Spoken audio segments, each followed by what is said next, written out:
वृन्दावनेश्वरी तवैव पदारे वृन्दं प्रेमामृतैक मकरन्धरसोगपूर्णं हृदयपितं मधुपते स्मरतापमुग्रं निर्वापयत्परं शीतलमास्यामि रसघनमोहनमूर्तिं विचित्रकिलिमहोत्सवोल्लासितं राधाचरण विलोलित रुचिराशिखण्ड हरिं वन्दे। श्री राधा वल्लभ लाल की जय। परम सच्चिदानंद घन आनंद समुद्र परात्पर प्रेम रस प्रवाही श्रीमद श्री বৃন্দাবন ধামের সমস্ত খগ মৃগ পশু পাখি তরুলতা শ্রী রজরানী জু শ্রী যমুনা রসরানী জু সমস্ত ব্রজবাসী পরিকর সমস্ত প্রেমী মহাভাগবত রসিকজন সমস্ত সহচরী বৃন্দ আর প্রাণাধার শ্রী যুগল সরকার অপার কৃপারসে বর্ষা করছেন আর আমরা সেই অহেতুকী কৃপা প্রেম রসে ডুবছি এমন প্রত্যেক সেকেন্ডে আমাদের ভাবনা হওয়া উচিত। श्री राधा वल्लभ लाल की जय। सद्गुरुदेव भगवान की जय। वृंदावन वर्षना धाम की जय। महाप्रभु श्री हरिवंश चंद्र जी महाराज की जय। समस्त सहचरी वृंद की जय। जय जय श्री राधेश्याम जय जय श्री राधेश्याम जय जय श्री राधेश्याम जय जय श्री हरिवंश।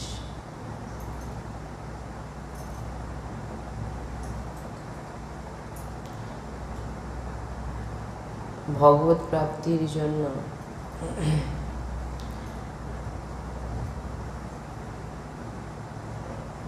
যেটা আমাদের প্রয়োজন জীবনে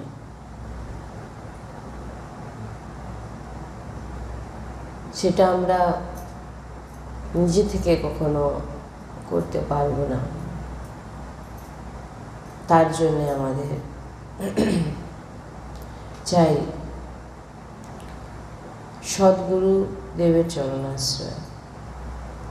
এই সদ্গুরুদেবের চরণাশ্রয় আমাদের ভগবত প্রাপ্তি করাবেন।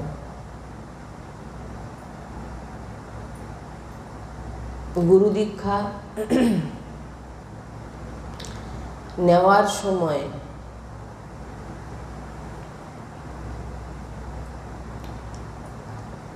কোন কোন লক্ষণ গুরুর মধ্যে থাকা দরকার। যেহেতু আমরা যখন ভগবত প্রাপ্তি করব আমাদের গুরু চরণাশ্রয় হওয়া দরকার। আর গুরু চরণাশ্রয় হওয়ার আগে আপনাদের কিছু লক্ষণ গুরুর মধ্যে দেখতে হবে। যে গুরুদেব আপনাকে ভগবত প্রাপ্তি করাবে তার মধ্যে কিছু লক্ষণ থাকা দরকার।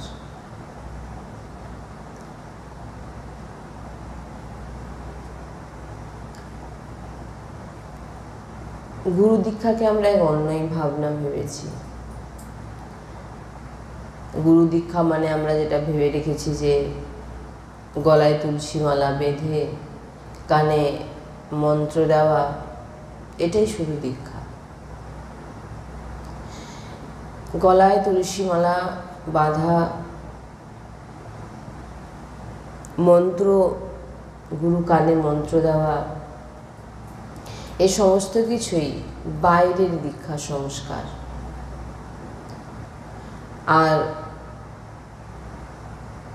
আর এক হলো প্রভুর সম্মুখ হয়ে চলা, দীক্ষা নিয়ে সম্পূর্ণ চিত্তবৃত্তি প্রভুকে অর্পিত করে দেওয়া। আর যিনি কেবল দীক্ষা নিয়েছে, প্রভুর মার্গে চলছে না, সে কিন্তু ভগবত বিমুখ। তিনাকে ভগবত সম্মুখী বলা যাবে না যে দীক্ষা নিয়ে নিয়েছি মানেই আমার সব কিছু হয়ে গেল, না। কারণ গুরুদেবের কাছে দীক্ষা নেওয়া মানে দাসত্ব স্বীকার করা, ভগবানের চরণের দাসত্ব স্বীকার করা। তাই জন্য দীক্ষা নেওয়ার আগে অনেকবার ভাবনা চিন্তা করতে হয় যে নেওয়ার পরে তখন কোনো কিছু আর চলবে না।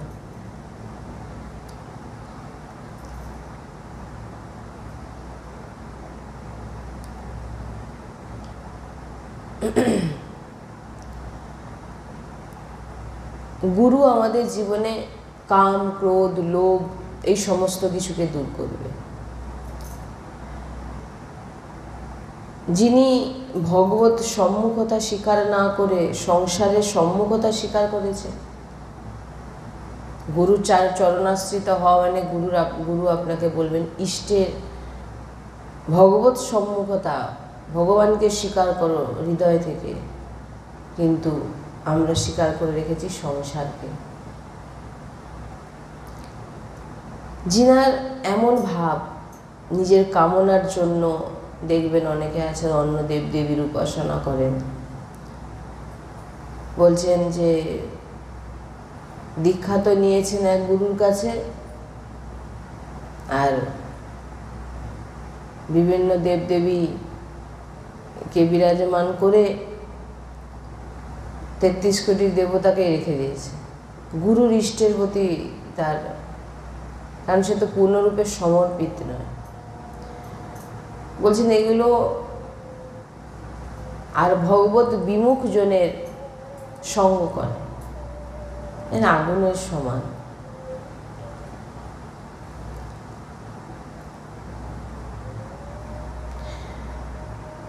এমনিতেই নিজেরা কাম, ক্রোধ, লোভ এগুলোতে আমরা সবসময় জ্বলছি।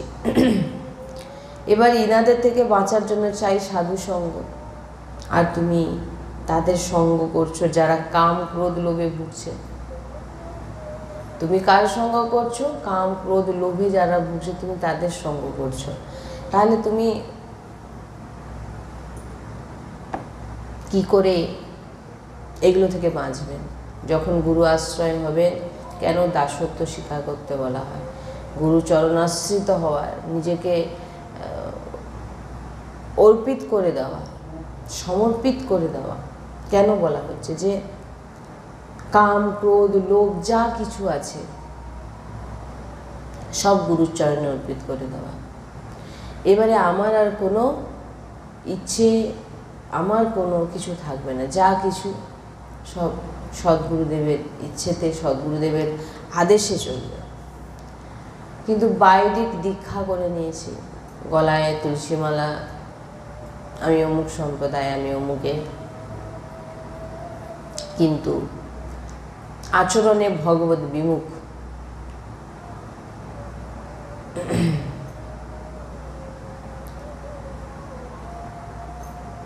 সন্তদের লক্ষণ, গুরুর লক্ষণ আমরা অনেকবার বর্ণনা করেছি। আপনি কাম, ক্রোধ, লোভে ভুগছেন এবং আপনি যে গুরুর কাছে গেলেন তার কাছে গিয়ে আপনি কি করবেন? আপনার জ্বলনটাকে কমাতে যাবেন। কাম, ক্রোধ, লোভ, মদ, মৎসর এগুলো থেকে বাঁচতে যাচ্ছেন, দিয়ে আমরা ভগবানের দিকে এগোতে চাই। আপনি গিয়ে দেখলেন সে গুরুদেবই কাম, ক্রোধ, লোভে ভুগছে। এবার আপনি জ্বালা নিভাতে গিয়ে দেখা গেল আপনার জ্বালা আরও বেড়ে গেল। তাই বলছেন যে সাধু গুরুর যে লক্ষণ আমরা অনেকবার বর্ণনা করেছি, কেমন লক্ষণ হওয়া চাই। সাধু গুরুর কাছ থেকে কারোর কখনো হানি হতে পারে না। বলছেন সাধু দর্শন, সাধুর কথা, সাধুর সব চেষ্টা তোমার পরম কল্যাণ করে দেবে। তাই জন্য বলছেন তুমি যে গুরুদেবের কাছে যাচ্ছ, যে সাধু সন্তের কাছে যাচ্ছ, সে তোমার কল্যাণ করবে। তার কেমন স্বভাব হওয়া চাই? প্রথম, সাধু গুরুর সন্তের চিন্তনে সদৈব প্রিয়ালালের চিন্তন, নাম জপ, লীলা গায়ন লেগে থাকবে। গুরুর প্রথম লক্ষণ, সদ্গুরুদেব ভগবানের প্রথম লক্ষণ, চিন্তনে সদৈব প্রিয়ালালের চিন্তন, নাম জপ, লীলা গায়ন এগুলো লেগে থাকে। আর আমাদের বুদ্ধি সংসারের চিন্তায় লেগে আছে, আর ভোগের চিন্তায় লেগে আছে। গুরুর চিন্তা কোথায় লেগে আছে? গুরুর চিন্তা লেগে আছে প্রিয়ালালের চরণে, আর আপনার চিন্তা লেগে আছে সংসারের চরণে। বলে এমন সাধু সন্তের সঙ্গ করো, গুরুর সঙ্গ করো, যে আপনার ভিতরের সংসারের চিন্তাকে দূর করে দেবে। নাকি গুরুও সংসারের চিন্তায় ভুগছেন, আর আপনি গিয়ে যুক্ত হয়ে গিয়ে আপনিও সেই, তাহলে আপনি কি করে বুঝবেন যে ইনি আমার সদ্গুরুদেবের যোগ্য? আপনি গুরু দীক্ষা নেবেন, ওই জন্যে সদ্গুরুদেব ভগবান বলে পুরো আমাদের দীক্ষা খালি প্রবচন শুনলাম, আমি দীক্ষা নিয়ে নেবো, দীক্ষা নিয়ে নেবো, গুরুজি বলে। তারপর দীক্ষা নিয়ে নেওয়ার পর গুরুর আদেশ মানলাম না, এতে তোমার আরও হানি হয়ে যাবে।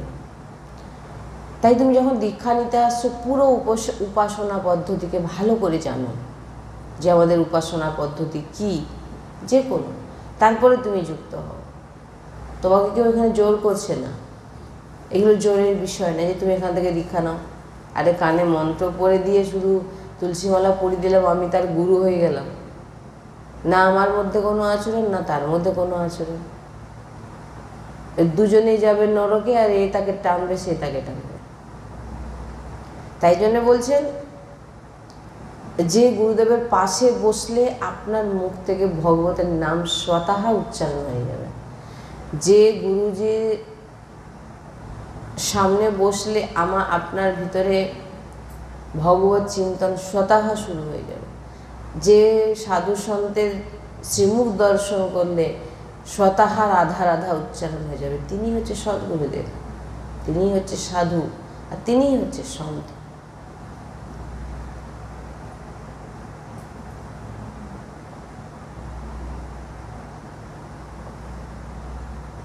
যিনার চরণে বসলে আমাদের খারাপ আচরণ দূর হবে।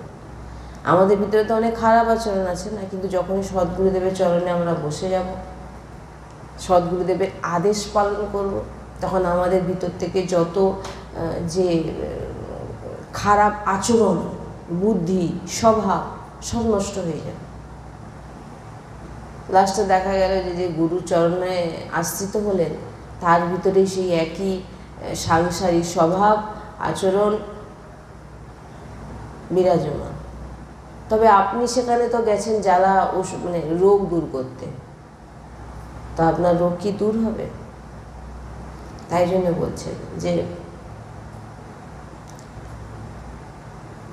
যার কাছে বসলে আপনার মনে হবে যে আমি ভগবানের নাম নিতে পারছি, যার কাছে গেলে ভগবানকে মনে পড়ে যাচ্ছে, যার কাছে গেলে আমার ভগবানের নাম উচ্চারণ করতে ইচ্ছা হচ্ছে, তিনি হচ্ছে সদ্গুরুদেব। যার হৃদয়ে সমান ভাব, স্ত্রী হোক, পুরুষ হোক, দুষ্ট হোক, মহাত্মা হোক, সবার প্রতি সমান প্রেম, সেই হচ্ছে গুরু, সেই হচ্ছে সাধু, আর সেই হচ্ছে সৎ। না হলে স্ত্রী পুরুষের মধ্যে বিচার করা, দুষ্ট খারাপ ব্যক্তি এমন বিচার করা, সাধু গুরু এরকম কখনো হন না, তিনি দয়ার সাগর হন। তাই বলছেন তিনাদের সঙ্গ আপনাকে শীতলতা প্রদান করবে। দেখবেন যখন গুরু দীক্ষা নিতে যাবেন, ভিড় দেখবেন না যে অমুক গুরুর কাছে প্রচুর ভিড়, এরকম দেখবেন না। আপনাকে কেউ বললো চলো ও গুরুদেবের অনেক শিষ্য আছে, খুব ভালো, এখানে দীক্ষা নিয়ে নি। গুরুকে তুমি বিচার করবে ভালো খারাপ, তাহলে তুমি গুরুকে চিনবে কি করে? তাই জন্য বলছেন কারোর কথা শুনে তুমি দীক্ষা নিতে যেও না। কারণ কেউ বলে দিল ও গুরু খুব ভালো, ওখানেই দীক্ষা নাও। কারোর কথা শুনে তুমি দীক্ষা নেবে না। তুমি সাক্ষাতে সেই গুরুর চরণে গিয়ে বসো, বসার পর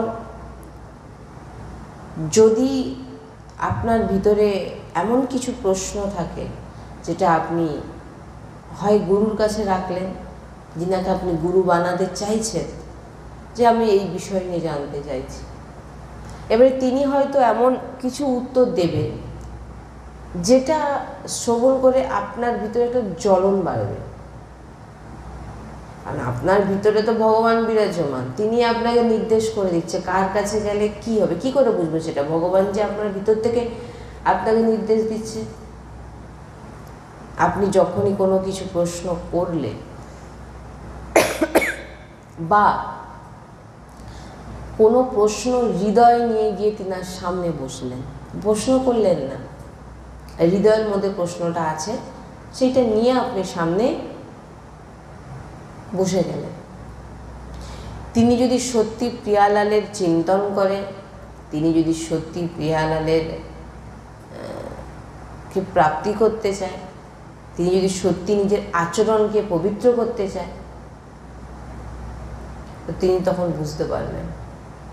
প্রত্যেকটা প্রশ্নের উত্তর না জিজ্ঞাসা করতে সেই সাধুগুরু আপনাকে দিয়ে দেবে। কারণ ভগবান তখন আপনার ভিতর থেকে আপনাকে প্রেরিত করবে। আপনি যখনই আপনার উত্তর পেয়ে গেলেন, পেয়ে যাওয়া মাত্রই দেখবেন আপনার ভিতরে এক ধরনের শীতলতা প্রদান হবে, একটা শীতলতা অনুভব হবে।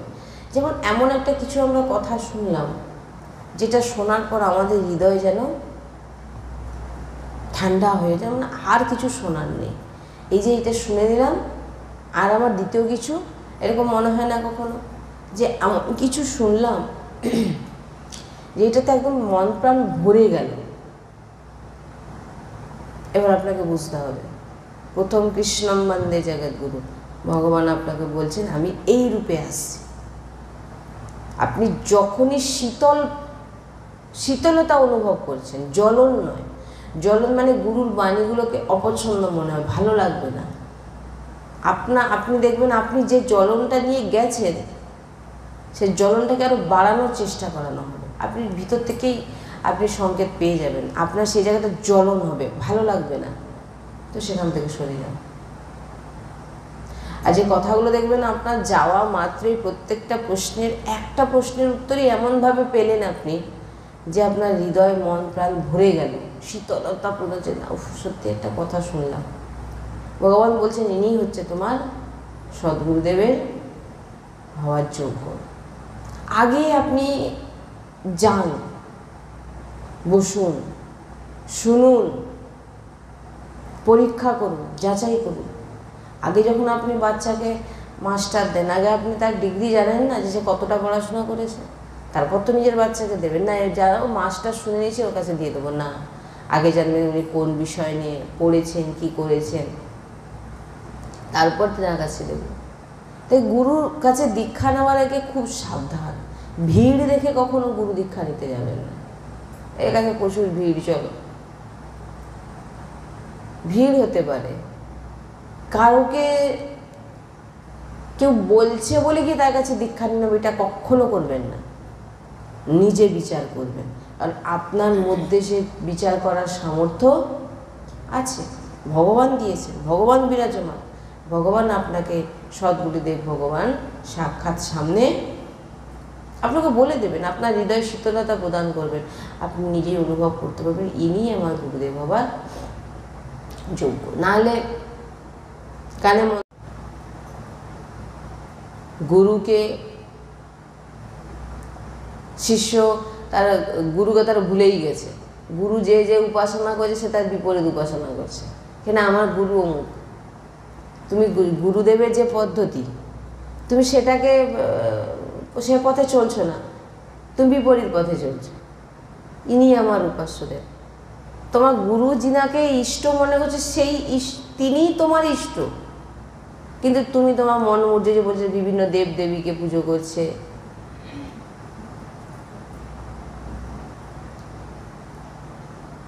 কারণ তুমি ঠিকঠাক করে পরীক্ষা করে জেনে শুনে তুমি দীক্ষা, যে উপাসনায় আমি চলতে যাচ্ছি সেই উপাসনা কেমন, গুরুর ভিতর কেমন, গুরু লোভী নাকি, এগুলোকে দেখতে হবে না। ভিড় দেখলাম, লাইন দিয়ে দিলাম, গিয়ে বসে দীক্ষা নিলাম, গুরুও তাকে ছেড়ে না, সেও তাকে ছেড়ে না, না গুরুর সঙ্গে কোনো কানেকশন আছে, না কিছু আছে, না নাম জপ আছে, না কিছু আছে। তাই বলছেন যেখানে গেলে যে সঙ্গে আপনি শীতলতা প্রদান, আপনার ভিতর ঠান্ডা হয়ে যাবে, এক একটা কথা যেন আপনার হৃদয়কে ছুঁয়ে যাবে, এক একটা বাণী যেন আপনাকে একদম পাগল করে দেবে, জানতে হবে তিনিই হচ্ছে আমার সদ্গুরুদেব। ভগবান বলে দিচ্ছেন ইনিই হবে তোমার সদ্গুরুদেব। কারোর বলায় নয়, নিজের হৃদয়ে নির্ণয়কে বুঝুন যে সে কী চাইছে। সব কথার উত্তর আপনাকে আপনি সেই গুরুর চরণে বসা মাত্র পেয়ে যাবেন। আর প্রথমে যেটা উপাসনা পদ্ধতিকে জানুন, না হলে কী হবে বলুন তো। আপনি তো জানলেন যে এই আমার এই ইনার এই উপাসনা, রাধা বল্লভ সম্প্রদায়, রাধা রাধা। এবার আপনি প্রবচনের মোহিত হলেন, আপনি এখানে দীক্ষা নিয়ে নিলেন, যে কোনো সম্প্রদায় ধরুন দীক্ষা নিয়ে নিলেন, নিয়ে নেওয়ার পর এবারে দেখা গেল আপনার আবার অন্য একটি সম্প্রদায়ের কিছু শুনে তাকে ভালো লেগে গেল। কারণ প্রথম তো একটা ভুল হচ্ছে সদ্গুরুদেব চয়ন করা, ওই কেউ বলে দিয়েছে গিয়ে সেখানে দীক্ষা নিয়ে নিলাম। নিজের প্রতি গুরুর শরণাগতি নেই। শরণাগতি কখন পুষ্ট হবে? আগে আপনি গুরুর সামনে বসুন, যাকে গুরু বানাতে চাইছেন তার সামনে বসুন, শুনুন, বিচার করুন যে আমি কি ইনাকে গুরু করতে পারবো। আর গুরু করে নেওয়ার পরে এবারে কিন্তু করার আগে তোমাকে সুযোগ দেওয়া আছে, তুমি চিন্তা করে নাও, উপাসনা পদ্ধতি জানো, কেমন উপাসনা পদ্ধতি। গুরুর কাছে দীক্ষা নিয়ে এবারে প্রবলেম হয়ে গেল, এই নাম তো নেওয়া যাবে না, ওই নাম তো নেওয়া যাবে না। তা তুমি দীক্ষা নেওয়ার আগে তোমার মনে ছিল না কেন? যখন যা মনে করবো তিলক পরিবর্তন করে নেব, যখন যা মনে করবো আমি নাম জপ, না, এত সোজা নয়। তুমি যে উপাসনার সঙ্গে জুড়ে গেছো সেই উপাসনাকে তুমি নিষ্ঠা সহকারে মানো, তোমার ভগবত প্রাপ্তি হয়ে যাবে। সে গুরুদেবকে কখনো ছাড়বে না। কিন্তু এখন তো যা যে গুরুদেবের চরণে বসে সে বলে দীক্ষা নেব নতুন বস্ত্র চাল কলা নিয়ে। এবার সে বেচারা গেছিল এই সমস্ত থেকে, মোহ থেকে দূর হতে, সে গিয়ে চাল কলা বস্ত্র কিনে নিয়ে গেল, এত দক্ষিণা চাই। সে তো একে সংসার থেকে বাঁচার জন্য সেখানে ভবরোগের রোগ নিয়ে গুরুর চরণে বসেছে। লাস্টে হচ্ছে গুরুও ভবরোগে ভুগছে, তাহলে সারাবেটা কে? গুরুও তো গুরু সামান্য চাল কলা আর বস্ত্র কি কখনো কোনো মহাপুরুষকে দেখেছেন আপনাকে বলবে?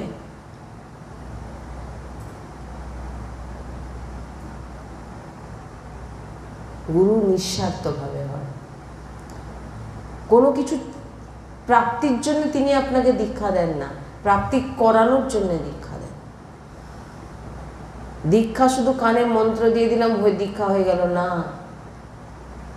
প্রথম তো আপনি দীক্ষা নেওয়ার আগে বারবার পরীক্ষা করে দেখুন, যান, প্রশ্ন করুন, জিজ্ঞাসা করুন। প্রশ্ন মানে কি? প্রশ্ন মানে জানেন কি এরকম প্রশ্ন নয় যে উনি জানেন কি এটা জিজ্ঞাসা করি, ওটা না।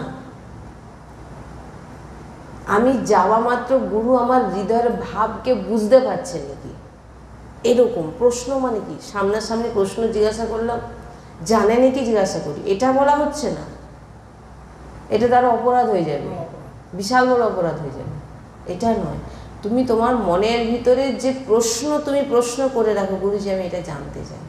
তুমি যদি সদ্গুরুদেব হন, ভগবানের চিন্তনে ডুবে থাকেন, আর ভগবত প্রিয়া প্রিয়তমের লীলা সবসময় আস্বাদন করছেন, তিনি আপনার মনের যে প্রশ্নের উত্তর তিনি স্বতঃ দিয়ে দেবেন। একবার না, বারবার বসুন, তিনার সৎসঙ্গ শ্রবণ করুন, তিনি কি বলতে চাইছে জানুন, তিনার উপাসনা সম্পর্কে জানুন, তারপরে তিনি তিনার সঙ্গে জুড়ুন। এইবারে যে আপনি জুড়ে যাবেন পূর্ণরূপে সমর্পিত। নাহলে গুরুকে তো বানিয়েছি ইনাকে, গুরুর নির্দেশ না মেনে সে বললো এই তুই একাদশী করবি না, তুই তো নরকে যাবি। হ্যাঁ তাই নাকি? না, হ্যাঁ, রাধাবল্লভ সম্প্রদায় একাদশী নেই। একাদশী না করলে তো অন্ন যদি খাস সেদিন তো তুই তো পাপ হয়ে যাবে। এবার আপনার তো শরণাগত পুষ্ট নয়, এবার আপনি গুরুকে, গুরুজি যদি মনে সংশয় এসে গেল, এই অপরাধ হয়ে গেল। তুমি তো উপাসনা পদ্ধতি জেনে তো জুড়েছো নাকি, না জোরে কি? তুমি তো উপাসনা পদ্ধতি জেনে সেই গুরুচরণ আশ্রয় হয়েছ। তোমাকে তো গুরু ঘরে গিয়ে বলেনি তুমি আমার কাছে এসে দীক্ষা নাও। তুমি স্বেচ্ছায় সৎসঙ্গ শুনে নিজের ভগবানের ইশারা বোঝে তুমি চরণাশ্রিত হয়েছে। তাহলে তুমি ঠিকঠাক চরণাশ্রিত তোমার হয়নি। গুরুর একটি বাক্যে সব বিশ্বাস হয়ে যাবে। গুরুর বাক্যে সংশয়, গুরুর বাণীতে সংশয়, তাহলে তুমি এখনো সমর্পিত। এই হচ্ছে সব থেকে বড় অপরাধ। যিনার চরণাশ্রিত হয়েছ, তিনার উপাসনা মার্গে না চলে তুমি অন্য উপাসনা মার্গকে দেখে তুমি সেটাকে দেখুন। যে যার উপাসনা মার্গ সে তার আলাদা, যে যেভাবে ভগবানকে প্রাপ্তি করার, যিনার আচার্যগণ যেভাবে পথ দেখিয়েছেন তিনারা সেইভাবে চলেছেন, যে সম্প্রদায় আছে। এবার আপনার সম্প্রদায়, যে সম্প্রদায় আপনি জুড়েছেন, যে পরম্পরায় আপনি জুড়েছেন, সে পরম্পরা জোড়ার পরেও আপনি অন্য পরম্পরায় গিয়ে তাদের নিয়মকে আপনি দেখে আপনি ভাবছেন আমি তাহলে মনে হয় ভুল করছি। কারণ আপনার দীক্ষা নেওয়ার আগে বারবার চিন্তা করা উচিত ছিল যে আমি আমাদের উপাসনা মার্গে কি কি নিয়ম আছে না আছে। তুমি সব কিছু জানলে, সব কিছু বুঝেও তুমি দীক্ষা নিলে, দীক্ষা নেওয়ার পরে এবারে তুমি কি করলে? অন্য উপাসনা মার্গকে দেখে তুমি গুরু অপরাধ করে ফেললে। এই জন্য দীক্ষা নেওয়ার আগে 5 বার ভাবুন। গুরু যিনাকে গুরু বানাতে চান তিনার চরণে গিয়ে বসুন, সৎসঙ্গ শুনুন, তিনার উপাস্য দেবের নাম জপ করুন, তারপর আপনি দীক্ষা নিন। ভিতর থেকে সমর্পিত হয়ে যান। শুধু গুরু বলে দিয়েছে, কানে মন্ত্র দিয়ে দিয়েছে, তুলসী মালা বেঁধে দিয়েছে, আমার দীক্ষা হয়ে গেছে, এবার চলে গেলাম। এবার অন্য কোনো, যেমন আমাদের নিষ্ঠা কি আমরা অন্য কোনো জায়গায় যাবই না। আমার অন্য কোনো কিছু জানার দরকারই নেই। অন্য কোনো জায়গায় যাওয়া মানে তারা তাদের নিয়ম অনুযায়ী, তারা তাদের মার্গগুলো তারা বলবে, তাদের জায়গায় তারা ঠিক আছে। তুমি গিয়ে এবারে শুনলে তুমি হয়ে গেলে সংশয়। কারণ আমরা তো তেমন স্থিতিতে নেই, একদম একনিষ্ঠা, এক গুরুর বাণী ছাড়া, গুরুর অন্য কোনো বাণীকে যেন আমরা শ্রবণও করতে আমাদের। দেখুন, যখন একজনকে এক সদ্গুরুদেব ভগবানের চরণাশ্রয় হয়ে গেছে, এরও একটু শুনবো, তারও শুনবো, তারও সন্ত সঙ্গ করুন। সন্ত সঙ্গ করতে বলা হয়েছে। সন্ত কখনো কোনো সম্প্রদায় অমুক নিয়ে কখনো বলেন না। সন্ত ভগবত প্রাপ্তির রাস্তা, যে কোনো সন্তের চরণে বসুন। কিন্তু এখানে তো দেখা যাচ্ছে এমন জায়গায় যাচ্ছে, এমন তারা মানে সব কথা অনেক বলছে, নিজেরা ঠিকভাবে নিতে পারছে না, যেটাকে বলে সংশয় এসে যাচ্ছে। এই আমার সম্প্রদায় তো এটা নেই, আমার সম্প্রদায়টা কি ঠিক করছি, আদৌ কি ঠিক হবে, এই সংশয়। তাই জন্যে না কোথাও যাওয়ার দরকার আছে, না কোনো কিছুর দরকার আছে। এক গুরুনিষ্ঠা গুরু চরণে রাখো, গুরু চরণে বসে সৎসঙ্গ শোনো, গুরু যে উপাসনা মার্গ দেখিয়েছে সেটাকে অবলম্বন করো, ভগবত প্রাপ্তি নিশ্চিত, গুরুজি বলেন। তোমাকে এদিক ওদিক ছোটার কোনো দরকার নেই। গুরু যে নাম দিয়েছে সেই নামকে নিষ্ঠাপূর্বক জপ করো। সৎসঙ্গ শোনা যাবে। সৎসঙ্গ যে কোনো সম্প্রদায় কোনো কিছুকে নিয়ে বলা হয় না। সৎসঙ্গ আপনার ভগবত প্রাপ্তির রাস্তাকে বলা হচ্ছে। এবার আপনি এমন একজন ব্যক্তির সামনে গিয়ে বসলেন যার শুরুটাই হয়ে যায় অর্থ থেকে, তার সে সাংসারিক যন্ত্রণায় ভুগছে, আপনি তার কাছে বসলেন, আপনি বলবেন আমি এটা শুনে আমি জীবনে ধারণ করব। সে তো নিজেই জ্বলছে, সে আপনাকে উদ্ধার করবে কোথা থেকে? এমন, এই জন্য গুরুজি বলেন যে এমন ব্যক্তির সামনে বসে তুমি সৎসঙ্গ শ্রবণ করো যিনি ভগবত প্রাপ্তি করে নিয়েছেন আর যিনি ভগবত প্রাপ্তি করতে চান। না সে ভগবানকে চেনে, না সে ভগবানকে ভালোবাসে, না সে ভগবানের যেখানেই যাবে সেখানেই টাকা দিয়ে দেবে। বলে গুরুর সংসার চলবে কি করে? গুরু যদি তার সংসার চালানোর চিন্তা করে তাহলে সে গুরু হলো কোথা থেকে? না, গুরুর দেখুন, এক জায়গায় শুনেছিলাম, ফোন করেছেন, জিজ্ঞাসা করছেন আমার গুরুদেবের এই বাণী আমি শুনেছি, আমার ঠিক ভালো লাগছে না গুরুজি।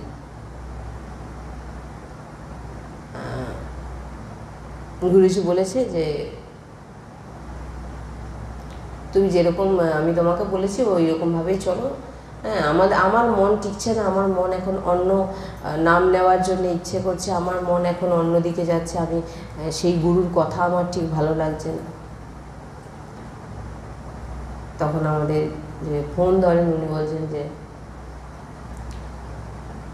দেখুন, প্রথম তো গুরু যে নাম দেবে সেই নামের ওপরে আর কোনো কিছু নাম আপনার কাছে শুনুন সৎসঙ্গ সবার, কিন্তু ধারণ করুন তো শুধু নিজের গুরুদেবের। শুনবেন সৎসঙ্গ সবার কাছে, এবারে যে মার্গ আপনি অবলম্বন করেছেন সেই মার্গেই চলবেন, শুধু নিজের গুরুদেবের কথাতেই চলবেন, শ্রবণ করুন সৎসঙ্গ, সৎ সাধু সন্তের চরণে বসে শ্রবণ করুন, কিন্তু আপনি চলবেন আপনার গুরুর দেওয়া মার্গে।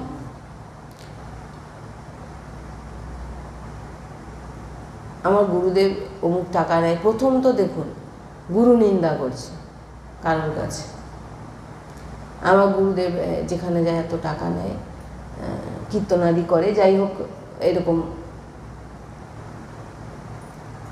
প্রথমে তো সাধু গুরু যে সন্ত উনাদের তো প্রথম তো যে বলছেন আবার এমন যে টাকা না হলে উনার যে সংসার চলবে কী করে। প্রথম তো একটা কথা যে গুরু কখনো চিন্তা করবে না যে তার সংসার চলবে কী করে, গুরু চিন্তন করে, আর গুরু চিন্তনের ফলে সংসার তার ইষ্ট চালায়। প্রথম তাকে প্রয়াস করতে হবে না, তার একটিমাত্র প্রয়াস থাকে। আমরা যতটুকু জেনেছি শ্রী গুরুদেবের শ্রীমুখ থেকে যে গুরু সংসারের জন্য কখনো চিন্তা কি, গুরু চিন্তন করে। গুরু যদি চিন্তা করতে বসে গেল তার সংসারে, তাহলে চিন্তনটা কখন করবে? মানে এমন এমন কিছু সব ভাবনা মানুষের ভিতরে, গুরু ঠিক নয় আর তার সঙ্গে জুড়ে গিয়ে তারও আবার কখনো কি হয়, গুরু কিন্তু ঠিক, কিন্তু তার উপাসনা মার্গকে ঠিকভাবে না জেনে দীক্ষা নিয়ে নেওয়ার জন্যে তিনি ভ্রষ্ট, সমর্পিত ঠিকঠাক নয়, মনের সংশয়, এটা করবো না ওটা কেন, গুরুর সমর্পিত ঠিকঠাক হয় না। তো গুরুর লক্ষণ কি করে বুঝবেন? যে গুরুর চরণে বসা মাত্র, যে সাধু সন্তের চরণে, আপনার দীক্ষা এখনো হয়নি, আপনি প্রথমে যান, বসুন, সৎসঙ্গ শ্রবণ করুন, আপনার মনকে লক্ষ্য রাখুন, ভিতরকে লক্ষ্য রাখুন যে সে শান্তি শীতলতা প্রদান করছে, যেন গুরুর সে বাণী শুনে আমার ভিতরে যেন শান্তি লাভ হচ্ছে, না জ্বলন বাড়ছে, এটাকে আপনাকে লক্ষ্য রাখতে হবে। যদি জ্বলন বাড়ে তৎক্ষণাৎ ছেড়ে দিন, ওখান থেকে উঠে যান, আর যদি দেখছেন না এক একটা কথা হৃদয়ে লাগছে, তো জানতাম ইনি আমার সদ্গুরুদেব। আপনি দীক্ষা নিন। এবারে দীক্ষা না, এবার আপনি জানলেন যে ইনি আমার গুরু হওয়ার যোগ্য। এবারে আপনার ওনার উপাসনা মার্গকে ঠিকভাবে জানতে হবে, যে উনি ওনার উপাসনা মার্গ, ওনার ইষ্ট সব কিছু ঠিকঠাকভাবে জেনে পূর্ণরূপে সমর্পিত হন। অন্য কোনো কথা কানে নয়, শুধু গুরু ছাড়া আমি কাউকে চিনি না। এবার আপনি দীক্ষা নেন। নচেত ওই কী হবে, দীক্ষাও নিয়ে নিলেন, গুরুর বাণী বা গুরুর উপাসনা মার্গ বা গুরুর যে আদেশ সেটা মানলেন না। এক তো অপরাধ হলো, আর এক সদ্গুরুদেব ভগবান যদি সঠিক না হয় তাহলে সেও সাংসারিক কাজ করবে।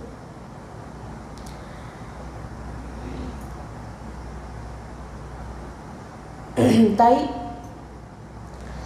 আগে প্রথম নিজের হৃদয়ে ভগবানকে বলুন যে হে নাথ, কৃষ্ণম বন্দে জগৎগুরু, তুমি হচ্ছে সবার গুরু, কিন্তু প্রকটে যদি তুমি আমাকে কোনো গুরুদেবকে দিতে যাও তাহলে তুমি আমাকে সংকেতে বোঝাও যে ইনিই আমার গুরুদেব। সদ্গুরুদেবের অনেক উচ্চ স্থান, যিনি ভগবানকে প্রাপ্তি করিয়ে দিতে পারে, তিনাকে সদ্গুরুদেব বলা হয়েছে। তো সেই সদ্গুরুদেবকে আপনি একটু বিচার করবেন না? আপনি বসবেন না সামনে, শুনবেন না? আগে বসুন, নাহলে একটু একটা দুটো প্রবচন শুনলেন, ও কি সুন্দর, আমি এখানে দীক্ষা নেব। তাড়াহুড়ো, কোনো জিনিস তাড়াহুড়োতে হয় না। বসলেন, শ্রবণ করলেন, জীবনে আচরণ করলেন, কিছুদিন সেই ইষ্টের নাম জপ করলেন, পূর্ণরূপে আশ্রিত হলেন। অন্য না কোনো কাউকে দেখবো, না কোনো কারোকে শুনবো, শুধু আমার গুরু ছাড়া। হ্যাঁ, সৎসঙ্গ গুরুজি বলেছেন সবার শুনবে। সৎসঙ্গ, সাধু সন্তের চরণে বসে সৎসঙ্গ, যে কোনো সাধু সন্তের চরণে বসে সৎসঙ্গ শোনা যাবে, কিন্তু চলবেন কিন্তু আপনি আপনার গুরুদেবের উপাসনা অনুযায়ী। সাধু যেখানে দেখবেন সাধু সন্ত সৎসঙ্গ করছে, সেখানে গিয়ে বসুন। এরকম ধরনের ফোন করলে জিজ্ঞাসা করবো কত লাগবে, টাকা কত লাগবে। দেখুন, এটা তাদের দোষ নয়, আমাদের এখন এমনই হয়ে গেছে, কিছু হওয়া মাত্রই গুরুজি একদম স্পষ্ট বলে দিয়েছে ভাগবত কথা, ভগবত যে কোনো বিষয় নিয়ে যদি টাকা নেব এমন ভাবনা থাকে তো সে কী করে সদ্গুরুদেব হতে পারে? একদম গুরুদেব বলে দিয়েছেন এর থেকে বড় অপরাধ আর কিছু না। ভগবানের নাম করছো, সৎসঙ্গ করছো, তোমাকে ভগবান সুযোগ দিয়েছে, তুমি প্রসন্ন হয়ে ভগবানের নাম উচ্চারণ করো, তুমি প্রিয়ালালকে শোনাচ্ছ। ফোন করে জিজ্ঞাসা করবো কত লাগে। এটা হয়ে গেছে এখন আমাদের, এটাই হয়ে গেছে এখন। মানে যেখানেই ফোন করা সেখানেই তো আগের লিস্ট দেয়। কি করবে বেচারারা? সবাইকে সমান ভেবে নিয়েছে, যে যেখানে যে সে শুধু পয়সাই নেয় বলে, তারা বলে তার নাহলে চলবে কি করে? তা উনি তো শুদ্ধ ভক্ত নয়। তিনি শুদ্ধ ভক্ত হন, তিনি কখনো আপনাকে আগে বলবে না যে গুরুজি সবসময় বলে যে একদম দেখবেন গুরুজি সৎসঙ্গ শুনবেন, একদম স্ট্রিক্ট বলে দিয়েছে যে লোভ নিয়ে তুমি যদি বসো তাহলে তোমার হয়ে গেছে। আর তুমি লোভকে দূর করার জন্য গুরুর চরণে বসেছ, না বাড়ানোর জন্য। তাই সেই বেচারা তো একে রোগগ্রস্ত, যন্ত্রণা হয়ে গুরুর চরণে বসছে যাতে আমি যন্ত্রণা থেকে বাঁচি। হ্যাঁ, গুরু সে যন্ত্রণায় ভুগছে, তাহলে বলুন কি হবে? এই কারণে বারবার গুরুর ভিতরে যে লক্ষণ, সেটা হচ্ছে প্রথমে দেখবেন না যে ও এর তো এত শিষ্য, না, প্রথমে আগে আপনি নিজে যাবেন, কৃষ্ণ ভগবান শ্রীকৃষ্ণের উপরে ছেড়ে দেবেন। কৃষ্ণম বন্দে জগৎগুরু, ভগবান তুমিই তো গুরু, তুমি আমাকে তোমার প্রকট স্বরূপকে তুমি আমাকে প্রাপ্ত করাও, ভগবানের উপর ছেড়ে দিন। এবারে আপনি আপনার যে দেখছেন যে আপনার যাকে ভালো লাগছে তার চরণে বসুন, শ্রবণ করুন। আপনার ভিতরে কিছু গুপ্ত প্রশ্ন আপনি ভিতরেই রাখবেন, দেখবেন আপনি যখন তিনি যদি প্রিয়া প্রিয়তমের চিন্তন করেন, তিনি যদি প্রিয়া প্রিয়তমের নাম জপ করেন, তিনি যদি প্রিয়া প্রিয়তমের লীলা গায়ন করেন, তিনি সৎসঙ্গের মাধ্যমেই আপনার মনের ইচ্ছেগুলোকে, আপনার মনের যত প্রশ্ন আছে সব উত্তর দিয়ে দেবেন। এইবারে আপনার মন তখন ভগবান আপনাকে বুঝে নিতে হবে যে আমার ভিতর যেন এক একটা বাণী শ্রবণ করে করে যেন আমার ভিতর যেন ঠান্ডা হয়ে যাচ্ছে, জানতে হবে ভগবান আমাকে ইশারা করছে ইনিই তোমার সদ্গুরু। এবারে আপনি ভেবে তো দীক্ষা তো নিয়ে নিলেন, এবারে আপনি চিন্তা করবেন, এবারে আপনার উপাসনা, কারণ শরণাগতি যদি পুষ্ট না হয় গুরুর উপাসনা মার্গ আর গুরুর প্রতি সংশয় আসবে। তাই জন্যে দীক্ষা নেওয়ার আগে পূর্ণরূপে জুড়ুন, জুড়ে আপনি পুরো মার্গকে বুঝুন, তারপরে সে গুরুর সঙ্গে আপনি জুড়ুন, গুরুর আদেশকে মানুন, এরপর দেখুন তারপরে কী হয়। নাহলে দীক্ষা নিয়ে নিলাম, দুবিধায় পড়লাম, না গুরুর আদেশ মানছি, না গুরু অবহেলনা, গুরু অপরাধ হয়ে যাচ্ছে, আর এদিকে সে গুরু যদি সদ্গুরুদেব না হয় তো ব্যাস, তো গেল।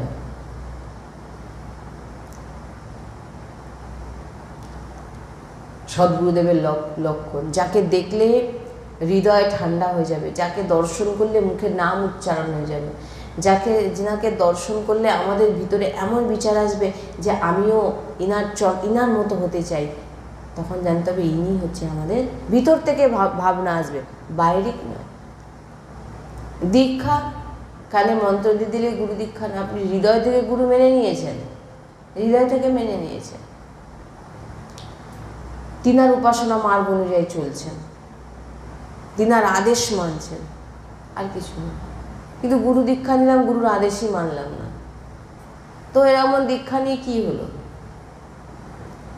তাই জন্য গুরুজি বলে তুমি যত দূরেই থাকো, তুমি যখন গুরুর শুনছো সৎসঙ্গ, আদেশকে মানো। গুরু মানেই হচ্ছে আদেশকে মানা, গুরু যেটা বলবে সেটাকে তোমাকে মানতে হবে। আর তুমি সেই আদেশ যখন চোখ কানে বুঝে, চোখ বুঝিয়ে, মুখ বন্ধ করে মানে চোখ বন্ধ করে, কেন ওই লোক বলে না যে গুরু যেটা বলবে সেটা কি চোখ বন্ধ করে বিশ্বাস করে নিতে হবে? হ্যাঁ, বিশ্বাস করে নিতে হবে। আর মুখ কেন বন্ধ করতে বলা আছে? তার গুরুর বাণীর ওপরে আর কোনো কথা নয়। এই জন্য চোখ আর মুখ বন্ধ করুন, আর কান দুটো খোলা রাখুন, গুরুর বাণী যেন ভিতরে ঢোকে। গুরুর বাণী শ্রবণ করুন, আর গুরুর বলা নির্দেশ আদেশ মানুন। আপনি যখন জেনে গেলেন ইনি আমার সদ্গুরুদেব পূর্ণরূপে, নালে গুরু দীক্ষার পর যত সংশয়, কেন এটা হচ্ছে না, কেন ওটা করতে, তুমি আগে জানো, ভালো করে আগে জানো, তারপর তোমাকে তো কেউ জোর করেনি, এখানে তো কেউ কাউকে জোর করছে না, তুমি জেনে শুনেই আসছো, তো সেটাকে সঠিকভাবে মানার চেষ্টা, তোমার ভগবত প্রাপ্তি নিশ্চিত। গুরুর কথার উপরে অন্য কোনো কিছু বলার কোনো দরকার নেই, গুরু যেটাই বলছেন সেটাই তোমার জন্য একদম সঠিক। তুমি যখনই ওটাকে নিষ্কামভাবে পালন করবে, যদি সদ্গুরুদেব ভগবান যে বলছিলেন না যে কুয়োয় একবার পড়ে গেছিল, একটা প্রশ্ন আমি অনেকবার শুনিয়েছি। গুরু বলছেন যে ওই গাছটা কাটো, কুয়োর উপর থেকে যে গাছটা গেছে ওটাকে কাটতে হবে। শিষ্যরা বলছে গুরুজি, আর ওর উপরে যে উঠবে সে পড়ে গেলে কিন্তু সে কুয়ো থেকে আর উঠতে পারবে না, মারা যাবে। তাহলে আমারও সব জানার দরকার নেই, কাটতে হবে। একজন শিষ্য বলে তুমি যাবে। এবার তিনি গুরু একদম নিষ্ঠা, তিনি বলেন যথাল, কাটতে গিয়ে তিনি ওইতে পড়ে আর তিনি আর খোঁজ পাওয়া যায়নি। এবারে গোটা সবার মধ্যে চর্চা শুরু হয়ে গেছে, কেমন গুরুদেব শিষ্যকে এরকমভাবে ফেলে মেরে দিল, এই করলো। হ্যাঁ, জানতে জানতে জানি ওইতে পড়ে মরে যাবে, তো গুরুর কোনো যায় না আসে না তাতে, কে কি বললো ওতে। গুরুদেব যদি কান দেয় তাহলে তো সাংসারিক ব্যক্তি হয়ে যাবে। দুদিন পর হঠাৎ দেখা যাচ্ছে কুয়োর ভিতর থেকে জয় জয়কার, জয় জয় শ্রীরাম, জয় সীতা মাইয়া, এরকম জোরে জোরে ধ্বনি। সবাই করতেন কী ব্যাপার, কোথা থেকে এত ধ্বনি আসছে। কুয়োর কাছে এসে দেখেন না, হাতে ভোগের থালা নিয়ে তিনি, আমরা গুরুজির মুখে শ্রবণ করেছি, শ্রীমুখে প্রকট হয়েছে। দৌড়ে গুরুজি কোথায়, গুরুজি কোথায়, গুরুজি চরণে গিয়ে বসে প্রসাদের থালা গুরুজিকে দিচ্ছেন আর প্রণাম করছেন, গুরুজি আপনার জন্য আজকে আমার শ্রীরামের দর্শন হয়ে গেল, অনন্ত জন্ম হয়তো কোনোদিনও হতো না, এবং আমি আপনার জন্যে আমি শ্রীরাম ভগবান প্রসাদ পাঠিয়েছে, এই যে থালায় প্রসাদ নিয়ে এসছে। সে যদি ওটা গুরু অবমাননা করতো, যদি গুরু কথা না শুনতো, তাহলে সেই জিনিসটা পেত। আপনি যখন হৃদয় থেকে গুরু মেনে নেবেন, আপনাকে বিচার করা যাবে না যে গুরু সঠিক বলছে কি ভুল বলছে, হৃদয় থেকে মেনে নিয়েছেন ইনি আমার সদ্গুরুদেব, ইনার আদেশ ছাড়া আমি অন্য কিছু শুনবো না। এবার তিনি যেটা বলবেন সেটাকে আপনাকে চোখ বন্ধ করে আর মুখ বন্ধ করে সেটাকে কোনো প্রতিবাদ কোনো কিছু বলা যাবে না। পরে যখন আপনি দেখবেন গুরু হচ্ছে গুরু, ওই যে বলছেন না যে ভগবান বলছে আমি ভক্তের জন্য আমি আমার নিজের বাণীকেও আমি মিথ্যা প্রমাণ করতে পারি, কিন্তু ভক্ত যে কথাটা বলবে সেটাকে আমি পুরো, যেটা পিতামহ ভীষ্মের চরিত্র আমরা পেয়েছি, যে তিনার বাণী পূরণ করবার জন্য, তিনার প্রতিজ্ঞা পূরণ করবার জন্য ভগবান নিজের প্রতিজ্ঞাকে মিথ্যে প্রমাণিত করেছে। সেই জন্যে সেই রকম গুরু যেটা বলবে, সে যদি নাম জপক হন, চিন্তন পরায়ণ হন, প্রিয়া প্রিয়তমে, সবসময় নিষ্কাম ভাব, সব বলবে, আর কোনো বিচারের কথা নেই, কিছু দেখার দরকার নেই। তুমি তোমার মার্গকে পুষ্ট করো, গুরু বলা বাণী মানো, গুরু বলেছেন নাম জপ করো, নাম জপ করো, গুরু বলেছেন এই এই এই গুরু যদি বলে দেখেন, সদ্গুরুদেব ভগবান তো এমনও বলেছেন যে এমন দেখা গেছে যে বলেছেন এই তোকে কিচ্ছু করতে হবে না, কোনো নাম জপ করতে হবে না, তুই শুধু ভোগ রান্না কর, তো ভগবত প্রাপ্তি হয়ে যাবে, তুই ভগবত দর্শন এই অবস্থাতে তুই দেখতে পাবি। এরকমও দর্শন হয়েছে। গুরু যে মার্গ দেখাবে তুমি সেই মার্গে চলো, দেখবে তোমার। কারণ আপনি যখন পূর্ণ, মেন হচ্ছে সমর্পিত, আগে জানুন গুরুর সম্পর্কে, বুঝুন, পরীক্ষা নেবেন না। বসলে এটা বৈষ্ণব অপরাধ হয়ে যাবে, সাধু গুরু বৈষ্ণবের অপরাধ হয়ে যাবে। চরণে বসলেন, বসে শুনুন, প্রথমে শুনুন, খুব শুনুন, একদিন না বারবার যান, শুনুন, শুনতে শুনতে ভিতর থেকে যখন আপনার শীতলতা প্রদান হবে, আপনার ঠান্ডা মনে হবে যে না আমি অনেক কিছু পাচ্ছি এখান থেকে, এবার আমি ইনাকেই গুরু করব, এইবারে উনার উপাসনা মার্গকে সঠিকভাবে জানেন। এবার আপনি উনার উপাসনা মার্গ সঠিকভাবে জানলেন না, দীক্ষা নিয়ে নিলেন গিয়ে আর একটা। আর যে গুরু আপনাকে বলবে তুমি সব কিছু খাও, দীক্ষা নাও, কারণ কোনো জায়গায় আমরা কোনোদিন শুনিনি, মানে ও তো সাধু সন্ধ্যের মঠের বাবাজি ওনারা ওরকম দেয়, কিন্তু সাংসারিক দীক্ষা আলাদা। তাহলে মঠের বাবাজিরা কোথা থেকে গেছেন? সংসার থেকে গেছেন না ওনারা আকাশ থেকে পড়েছেন? মঠের বাবাজি সাধু সন্ত ওনারা তো কোনো পরিবারে জন্মগ্রহণ করেছে নাকি? করেনি? তারপর তো তিনারা মার্গে এগিয়েছেন। তিনারা সবাই আমরা পরিবার থেকেই বেরোচ্ছি, কেউ পরিবারে থেকে ভজন করছেন, কেউ পরিবারকে ত্যাগ করে পরিবার ছেড়ে ভজন করছে, কেউ পরিবারে থেকে পরিবারকে ছেড়ে দিয়ে ভজন করছে, পরিবারে আছে কিন্তু পরিবারের নয়। তো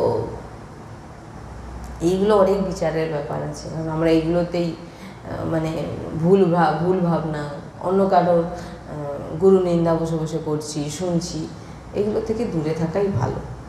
নিজের উপাসনা মার্গকে ধরে নাও, এক রাস্তায় ধরে চুপচাপ এত ঝঞ্ঝারে, এত ফাঁসালে, এত গণ্ডগোলের মধ্যে ফেসে কি হয়, আমাদের সময় নষ্ট হয়ে যায়। একদম গুরুনিষ্ঠা হয়ে গেছে, একদম চুপচাপ চোখ বন্ধ করে গুরুর পিছনে পিছনে চলে যাও, যেখানে পৌঁছে যাবে। কিন্তু তুমি বলবে গুরু আমাকে ঠিক পথে নিয়ে, হ্যাঁ এবারে ওনাকে বলে গুরু ত্যাগ করা যাবে নাকি? দেখুন, গুরু ত্যাগের কোনো প্রশ্ন নেই, গুরু ত্যাগ মানে কোনো প্রশ্নই হয় না। এবার আপনি মনে করছেন যে যখন একটি স্থিতি আসে গুরুর এই অবধি, তার যে এর ওপরের জন্য তোমাকে, যেমন কি আমরা উচ্চ ক্লাসে যখন উঠি তখন আমরা অন্য মাস্টার খুঁজি। তা বলে কি নিচের ক্লাসের মাস্টারকে আমরা অবহেলনা করি? তিনাকে দেখলেও যখন আপনি আপনার উপাসনা মার্গকে আরও উচ্চ জায়গায় নিয়ে যেতে চাইছেন, সে গুরুদেবের সে জায়গায় অবধি তার অতটা দেখছেন যে ভগবত মার্গে তিনি অতটা নয়, তখন সেই গুরুদেবের মধ্যেই ভগবানকে প্রার্থনা করুন, সেই গুরুজিকে প্রার্থনা করুন, আপনি আরও উচ্চকোটি এমন জায়গায় প্রকট হয়ে আপনার চরণে আমাকে আশ্রয় দিই। কিন্তু তা বলে এই না আমি সেই গুরু যে তিনাকে প্রণাম করে আপনি, আর যিনি সদ্গুরু হবেন তিনি আপনাকে আপনার পথে কখনো বাধা দেবেন না, হ্যাঁ যাও, নাকি বলবে এই তুমি আমাকে ছেড়ে অন্য গুরুর কাছে গেছো, তোমার না, যিনি সদ্গুরু হবে তিনি কখনো বলবে না যে আমি অমুক জায়গায় যেতে চাই। তার দেখুন ভক্তি পরপর কে কোন কোটিতে পৌঁছে যাবে সে তো কেউ জানে না, হয়তো সে গুরু অতটা নয়, তো আমাকে তখন পাল্টাবো, ত্যাগ করা নয়, এটাকে ত্যাগ করা বলে না। আপনি ওই গুরুকে অন্য জায়গায় বসাচ্ছেন, ত্যাগ করছেন না। ত্যাগ ভাবটা আসবে কেন? একই তিনাকেও দেখুন, যখন আপনারা উঁচু ক্লাসে ওঠেন, নিচু ক্লাসের মাস্টার যদি আপনার চোখের সামনে পড়ে যায়, তা আপনি তাকে দেখে কি মুখ ঘুরে চলে যাবেন? না, ত্যাগ করা বলে, ওটাকে ত্যাগ করা বলে না। যে যার একটা স্থান আছে, হয়তো দেখা যাচ্ছে আমি এই জায়গা থেকে আমি আরও ভক্তি মার্গে আরও যেটা আমি চাইছি সেটা পাচ্ছি না, তখন আপনি আবার সেই একই পদ্ধতি প্রণাম করে ওনার কাছে প্রার্থনা করে যে আমি এই জায়গায় এই মার্গে যেতে চাই। তিনি যদি সদ্গুরুদেব ভগবান হন প্রকৃত, তিনি বুঝে যাবেন, তিনি আপনাকে বলবেন হ্যাঁ যাও, কারণ তিনিই তো অন্য, একই তো তত্ত্ব। গুরু কোনো আলাদা কিছু নয়, অন্য সেই একই দেহটা আলাদা হবে, কিন্তু গুরু তত্ত্ব উনাকেই আপনি আরেকজনের ভিতরে দর্শন করুন করে আপনি সেখানে, গুরুজি বলেছেন এমন, গুরু ত্যাগও বলা যাবে না। ত্যাগ মানে কি? ছেড়ে দেওয়া। আমরা তো ছাড়ছি না, আমরা ওনাকেই নিয়ে গিয়ে আরেক জায়গায় আমরা বিরাজমান করে তিনাকে আমরা পূজা করি, তারপরে এনাকে আমি অবহেলনা করবো না। বুঝতে পারছেন কি বলছি? তিনি যদি সদ্গুরুদেব ভগবান হন, তিনি কখনো আপনাকে কিছু বলবেন না। যদি সদ্গুরুদেব ভগবান না হয়, তখন আপনাকে বলবেন হ্যাঁ গুরুকে ছেড়ে দিচ্ছ। আরে সে তোমার কাছে উপাসনা মার্গে সে যে জায়গাটা পাচ্ছে না, সে কি করবে? সে আরও উচ্চ কোটিতে যেতে চাইছে, তা সেই জায়গায় সে যেতে পারবে, তখন তাকে সেভাবে সেই সাধু সন্তের চরণাশ্রিত হতে হবে। তা বলে এই গুরুকে সে ত্যাগ করছে না, ইনাকেই নিয়ে গিয়ে সে সাধু সন্তের ভিতরে দর্শন করে তিনার মার্গে চলবে। এগুলো বোঝার বিষয়, এগুলো খুব স্থিরভাবে বারবার শুনুন, এই সৎসঙ্গকে বারবার শুনুন, শুনতে শুনতে তখন আপনি এই জিনিসটাকে নিজেই সিদ্ধান্ত নিতে পারবেন। আর বাইরের সিদ্ধান্ত নেওয়ার আগে ভিতরের সিদ্ধান্ত নিন। নিজের ভিতরে বিরাজমান ভগবানকে জিজ্ঞাসা করুন, ভগবান তুমি আমাকে সংকেত দাও কোন রাস্তায় হাঁটবো, তিনি আপনাকে বুঝিয়ে দেবেন। আর সেটা বুঝবেন কি করে? যে জায়গায় গেলে আপনি শান্তি পাবেন, আপনি ঠান্ডা অনুভব করবেন, জানতে হবে ওইটাই হচ্ছে আপনার জন্যে সঠিক রাস্তা। শ্রী রাধা বল্লভ লাল কি